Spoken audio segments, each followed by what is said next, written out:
સુરતમાં રથયાત્રાના એ દિવસ અગાઉ જ ટિંડોલી વિસ્તારમાંથી 6 વર્ષના બાળકનું અપહરણ થયું હતું. પિતાની ફરિયાદના આધારે પોલીસે બાળકને છોડાવવા માટે અલગ અલગ ટીમોને કામે લગાવી દીધી હતી. જો કે પોલીસની સામે બાળકના પિતાએ શંકાસ્પદ હરકત કરી હતી, જેના કારણે સમગ્ર ભાંડો ફૂટી ગયું હતું. અપહરણના પ્લાનિંગથી લઈને મદદગારી કરનારા બાળકના પિતા અને તેની બહેન સહિતનાને પોલીસે ઝડપી લઈ આગળની કાર્યવાહી હાથ ધરી છે. ડીસીપી ભાવેશ રોજિયાએ કહ્યું કે 6 જુલાઈના રોજ ડિંડોલીના જિજ્ઞાનગર ખાતેથી બાળકનું અપહરણ થયું હતું. રથયાત્રામાં રોકાયેલી પોલીસે તપાસ આદરી હતી. તારાચંદ પાટીલ પર 9 લાખનું દેવું હતું. માતા નવું મકાન લઈ લેવા દબાણ કરતા હતા. તપાસ દરમિયાન પોલીસને ખોટા ટાઈમ અને ખોટી જગ્યા બતાવવામાં આવી હતી. સીસીટીવીમાં પણ શરૂઆતમાં પિતાએ અન્ય બાળકને બતાવ્યું હતું, જે તપાસમાં મળી આવ્યું હતું, જેથી પોલીસને બાળકના પિતા પર જ શંકા ગઈ હતી, જેથી ઉલટ તપાસમાં તે પડી ભાંગ્યો હતો.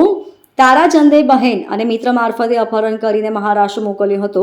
બાળકને બુલધાણા મોકલ્યા હોવાનું જણાવ્યું હતું, જેથી પોલીસે એક ટીમ ત્યાં મોકલી હતી. બાળકને લોકેશનના આધારે ચાલુ ટ્રેનમાંથી નંદુરબાર ખાતેથી છોડાવ્યો હતો. આરોપી પિતા અને માતા પિતાની સાથે બનતું ન હતું. સસરા પાસેથી ખંડણી માંગવા બાળકનું અપહરણ કરાવ્યું હતું. તારાચંદ પાટીલ, તેની બહેન અને મિત્ર કરણને ઝડપી લઈ આગળની તપાસ હાથ ધરાઈ છે. ગઈ તારીખ 6 જુલાઈ 2024ના રોજ જિજ્ઞાનગર ડિંડોલી પાસેથી તારાચંદ ઉત્તમ પાટીલના એક 6 વર્ષના બાળકનું કિડનેપ થયો હતો. 6 તારીખે આ બાળક ગુમ થતા એના પિતાજીએ 7 તારીખે પોલીસને ઇન્ફોર્મ કર્યા હતા. તમામ પોલીસ રથયાત્રા બંદોબસ્તમાં રોકાયેલી હતી. તેમ છતાં 7 તારીખથી કન્ટિન્યુ સુરત ક્રાઇમ બ્રાન્ચની ટીમ, ડિંડોલી પોલીસ સ્ટેશનની ટીમ વગેરે રાત દિવસ મહેનત કરતા હતા.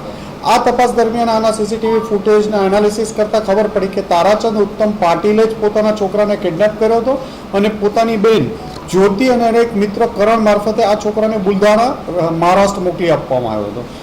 ગઈ મોડી રાત્રે આજ વહેલી સવારે 3 વાગે સુરત ક્રાઇમ બ્રાન્ચની ટીમ અને ડિંડોલી પોલીસની ટીમે એને નંદુરબાર પાસેથી ચાલુ ટ્રેનમાંથી છોકરાને આઈડેન્ટિફાઈ કરી અને બાળક અને એની સાથે કિડનેપિંગ કરણ બંનેને પકડી પાડવામાં આવ્યા હતા.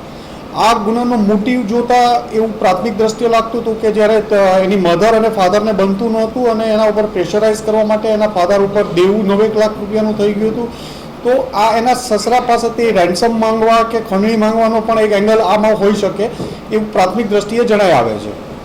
હાલ આમાં એના ફાધર તારાચંદ ઉત્તમ પાટીલ, એની બહેન જ્યોતિ ઠાકરે અને કરણ વાકોડે 3ની ધરપકડ કરવામાં આવી છે અને આગળની તપાસ ચાલુ છે. Bureau report, LK star news, Surat.